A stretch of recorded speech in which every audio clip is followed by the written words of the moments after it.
Good morning students. आज का topic है planning and types of plans. एक प्रबंधक जो बिना प्लानिंग के कार्य करता है उसे अवश्य ही बिना लाभ के रहना सीखना पड़ेगा। अगर आप प्लानिंग करने में फेल होते हैं तो इसका मतलब है आप फेल होने के लिए योजना बना रहे हैं। Planning is the basic function, management का एक आधारभूत कार्य है प्लानिंग, और इसी से मैनेजमेंट के दूसरे जो कार्य हैं वो शुरू होते हैं। जब तक प्लानिंग में उद्देश्यों को डिटरमाइन नहीं किया जाता और मेथड्स जो उन उद्देश्यों को प्राप्त करने के सुनिश्चित नहीं किए जाते, दूसरे जो कार्य हैं ऑर्गेनाइजिंग, स्टाफिंग, डायरेक्टिंग और कंट्रोलिंग, ये सभी व्यर्थनीय हो जाते हैं, ये व्यर्थ हो जाते हैं। मीनिंग ऑफ प्लानिंग, प्लानिंग का अर्थ, planning forms that part of management. Planning management का वो भाग है जो उद्देश्यों को निर्धारित करता है और विभिन्न एक्टिविटीज़ जो भी इन उद्देश्यों को पूरा करने के लिए की जानी है उनको निर्धारित करता है। अंडर दिस, इसके अंतर्गत यह डिसाइड किया जाता है कि क्या किया जाना है, कैसे किया जाना है और कब किया जाना है और किसके द्वारा किया जाना है। डिसाइडिंग अबाउट, इन सभी पहलुओं के बारे में निर्णय लेना ही प्लानिंग कहलाता है। एक समस्या आती है डिसीजन लेने में इन सभी मैटर्स पर, जब बहुत सारे पॉसिबल आंसर होते हैं या संभावित उत्तर कई होते हैं एक ही चीज़ के। इसलिए ये कहा जा सकता है कि प्लानिंग एक चयन करने की प्रक्रिया है। डेफिनेशंस ऑफ प्लानिंग, प्लानिंग की परिभाषाएं। कुछ महत्वपूर्ण डेफिनेशंस प्लानिंग की इस प्रकार से हैं। कुंड्स एंड ओडोनेल के अनुसार प्लानिंग एडवांस में ये डिसाइड करना है क्या करना है, कैसे करना है, कब करना है और इसे who is to do it और इसे कौन करेगा आदि, ये सब प्लानिंग है। अकॉर्डिंग टू हेमन के अनुसार प्लानिंग एडवांस में ये डिसाइड करना है कि क्या किया जाना है। According to M.H. Harley, planning advance में ये डिसाइड करना है कि क्या किया जाना है और इसमें ये सब शामिल होता है कि उद्देश्यों, नीतियों, कार्यविधियों और कार्यक्रमों को विभिन्न अल्टरनेटिव्स में से उनको सेलेक्ट करना, उनका चयन करना भी शामिल होता है। और अबव मेंशन जो डेफिनेशन है वो हमें बताती है कि प्लानिंग में चूजिंग, किसी चयन करना शामिल है और इसके जो मुख्य उद्देश्य हैं वो होता है फ्यूचर की जो इवेंट्स हैं उनका पूर्वानुमान लगाना और इसे एक वांछित दिशा प्रदान करना। वास्तव में प्लानिंग ज़रूरी हो जाता है जब बहुत सारे विकल्पों में से चूज़ करना होता है, उनमें से चयन करना होता है। फीचर्स ऑफ प्लानिंग, प्लानिंग के क्या क्या फीचर्स हैं, विभिन्न डेफिनेशंस को स्टडी करने के बाद निम्नलिखित तथ्य सामने आते हैं इसकी नेचर और फीचर्स के बारे में। Number 1, planning focuses on achieving objectives. Planning उद्देश्यों को प्राप्त करने पर केंद्रित होता है या इस पे ज़्यादा फोकस करता है। मैनेजमेंट प्लानिंग से शुरू होती है और प्लानिंग ऑब्जेक्टिव्स या उद्देश्यों को निश्चित या निर्धारित करने से शुरू होती है। इन दी एब्सेंस, उद्देश्यों की अनुपस्थिति में कोई भी संगठन इसके बारे में सोच नहीं सकता। With the determining of objective, उद्देश्यों के निर्धारण के साथ ही और इन उद्देश्यों को प्राप्त करने का इन उद्देश्यों को प्राप्त करने का तरीका वे प्लानिंग के अंदर ये डिसाइड किया जाता है। इन केस अगर ये ज़रूरी हो कि पहले से डिसाइडेड जो कोर्स ऑफ एक्शन है उसे परिवर्तन करना है ऑब्जेक्टिव को प्राप्त करने के लिए, तो ऐसा करने में कोई हेजिटेशन या हिचकिचाहट नहीं होनी चाहिए।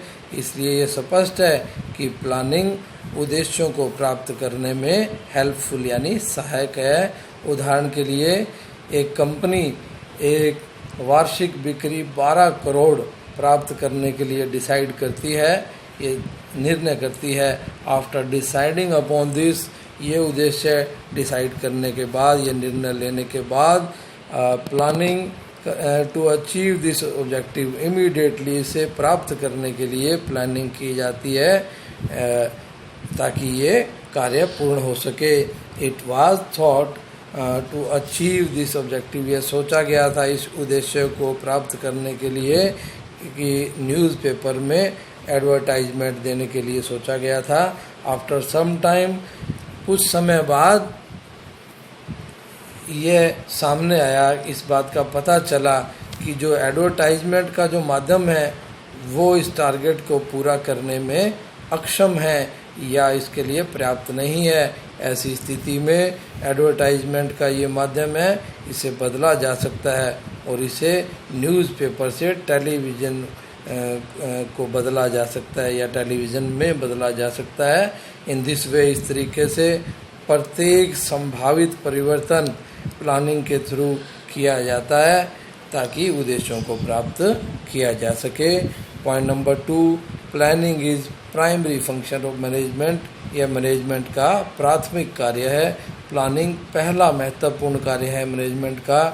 दूसरे जो फंक्शन है जैसे organising, staffing, directing and controlling इसके बाद आते हैं और प्लानिंग के एब्सेंस में कोई भी फंक्शन परफॉर्म नहीं किया जा सकता।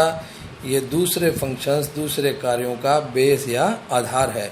फॉर एग्जांपल, एक कंपनी प्लान करती है 12 करोड़ का सेल टारगेट प्राप्त करने के लिए और इस टारगेट को प्राप्त करने के लिए मैनेजमेंट का जो दूसरा फंक्शन ऑर्गेनाइजिंग है वो ऑपरेशन में आता है, वो परिचालन में आता है और इसके अंतर्गत जो परचेज, सेल्स, प्रोडक्शन और फाइनेंशियल एक्टिविटी के बारे में डिसाइड किया जाता है। इन ऑर्डर टू कंप्लीट इन एक्टिविटीज़ को पूरा करने के लिए विभिन्न डिपार्टमेंट्स और पदों के बारे में, पोजीशंस के बारे में डिसाइड किया जाता है और प्रत्येक पोजीशन के लिए अधिकार और उत्तरदायित्व के बारे में भी डिसाइड किया जाता है। और ऑर्गेनाइजिंग के कार्य के बाद इंफॉर्मेशन विभिन्न लोगों की संख्या के बारे में विभिन्न लेवल पर उसकी आवश्यकता होती है कि जिन उद्देश्यों को पूरा करने के लिए इनकी ज़रूरत पड़ेगी, ये उपलब्ध करवाई जाती हैं, ये सूचनाएं उपलब्ध कराई जाती हैं और यह कार्य स्टाफिंग के अंतर्गत किया जाता है। इसी प्रकार प्लानिंग दूसरे कार्यों का भी आधार है जैसे डायरेक्टिंग और controlling. Point number 3, planning is pervasive, planning सर्वव्यापी है क्योंकि प्लानिंग का कार्य मैनेजर्स के द्वारा किया जाता है विभिन्न लेवल्स पर जो भी एंटरप्राइज में कार्य करते हैं, तो यहाँ इसे ऑल परवेसिव, सर्वव्यापी कहना उचित है। प्लानिंग एक इम्पोर्टेंट फंक्शन है प्रत्येक मैनेजर का, चाहे वो मैनेजिंग डायरेक्टर हो किसी ऑर्गेनाइजेशन का या किसी फैक्ट्री का फोरमैन हो। और the time spent, high level managers के द्वारा जो समय प्लानिंग की प्रोसेस में खर्च किया जाता है या लगाया जाता है वो अपेक्षाकृत ज़्यादा होता है मिडिल लेवल और लोअर लेवल मैनेजर्स के बजाय। इट इज़ देयरफॉर क्लियर, इसलिए ये स्पष्ट है कि सभी मैनेजर किसी एंटरप्राइज में जो काम करते हैं उन्हें अपनी एक्टिविटीज़ को प्लान करना होता है, उनकी योजना बनानी होती है। फॉर एग्जांपल, जो बिजनेस को एक्सपेंड करने का जो निर्णय है वो हाई लेवल मैनेजर्स के द्वारा लिया जाता है और प्रोडक्ट को बेचने का निर्णय मिडिल लेवल और लोअर लेवल मैनेजर्स के द्वारा लिया जाता है। Point number 4, planning is continuous, planning निरंतर है। प्लानिंग एक निरंतर होने वाली प्रक्रिया है क्योंकि प्लान्स एक विशेष अवधि के लिए बनाए जाते हैं, प्रिपेयर किए जाते हैं, इसलिए इन अवधि या इस पीरियड के एक्सपायर होने के बाद नए प्लान, नई योजना की आवश्यकता होती है। पॉइंट नंबर बी, किसी भी प्रकार की अगर कमी रह जाती है प्लान्स में तो उसे भी रिवाइज किया जाता है। पॉइंट नंबर सी, अगर बिजनेस एनवायरनमेंट में लगातार तेज़ी से जो चेंजेज होते रहते हैं तो इन्हें भी, इसमें भी जो प्लान्स है इन्हें रिवाइज किया जाता है। और point number 5, planning is futuristic, ये भविष्य अनुमुखी है या भविष्यवादी है। Planning decide the plan of action, यानी जो प्लानिंग है उसमें जो कार्य को, होने वाले कार्य को या आगे भविष्य में होने वाले कार्य को डिसाइड किया जाता है या योजना के बारे में डिसाइड किया जाता है। What is to be done, क्या किया जाना है, इसे कैसे किया जाना है, कब किया जाना है और किसके द्वारा किया जाना है। इन सभी प्रश्नों के उत्तर फ्यूचर से संबंधित होते हैं और प्लानिंग के अंतर्गत इन सभी प्रश्नों का उत्तर ढूंढा जाता है। जब एक प्रयास किया जाता है इन आंसर्स को ढूंढने का, तो ये संभावना होती है कि राजनीतिक, आर्थिक, तकनीकी और लीगल फ्रेमवर्क में जो चेंजेस है उन सब को दिमाग में रखा जाता है, इन सभी पॉसिबिलिटीज़ को ध्यान में रखा जाता है। Since planning is concern with future activity, क्योंकि प्लानिंग भविष्य की क्रियाओं से संबंधित है, इसलिए इसे फ्यूचरिस्टिक कहते हैं। उदाहरण के लिए एक कंपनी एक नया प्रोडक्ट मार्केट करने के लिए प्लान कर रही है, और ऐसा करते हुए उसे ये बात ध्यान में रखनी होगी कि लोगों के टेस्ट और रीति रिवाजों को दिमाग में रखना होगा और किसी भी प्रकार का जो परिवर्तन की संभावना है उसे भी उसे दिमाग में रखना होगा। Point number 6, planning involves decision making, planning में निर्णय लेना भी शामिल है। प्लानिंग बिकम्स ए नेसेसिटी, एक आवश्यकता बनती है जब बहुत सारे अल्टरनेटिव हों, विकल्प हो एक कार्य को करने के लिए, और एक प्लानर जो मोस्ट एप्रोप्रिएट माने सबसे उचित जो विकल्प है उसको चुनता है।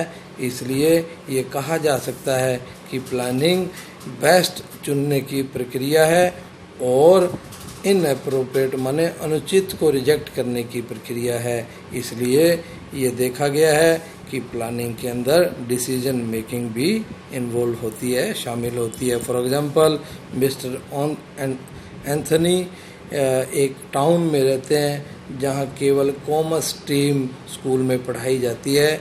उसकी जो बेटी है उसने मैट्रिक पास किया है और वो +1 में एडमिशन लेना चाहती है। यह स्पष्ट है कि केवल उसके पास एक ही ऑप्शन है उसकी बेटी के लिए, जो है कॉमर्स।